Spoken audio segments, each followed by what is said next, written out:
Dimanche 27 avril 2027, il est 20h. Dans quelques instants, des millions de Français vont découvrir le résultat de l'élection présidentielle et le visage de leur nouveau président de la République. Et si vous en croyez les sondages actuels, l'homme qui a le plus de chances de l'emporter s'appelle Jordan Bardella.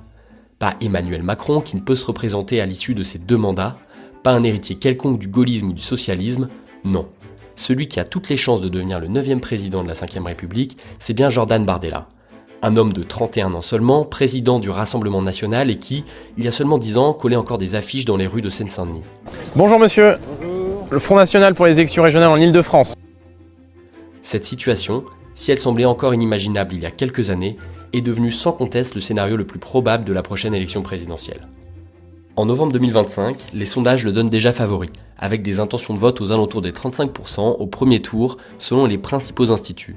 Très loin donc devant tous ses adversaires potentiels. Et au second tour, des scénarios de victoire semblent se dégager. Alors, comment en est-on arrivé là ? Comment est-il devenu, en une décennie seulement, l'homme le plus dangereux de France pour les uns, le sauveur tant espéré pour les autres ? Comment a-t-il réussi à normaliser l'extrême droite en France et à faire du Rassemblement National le premier parti du pays ?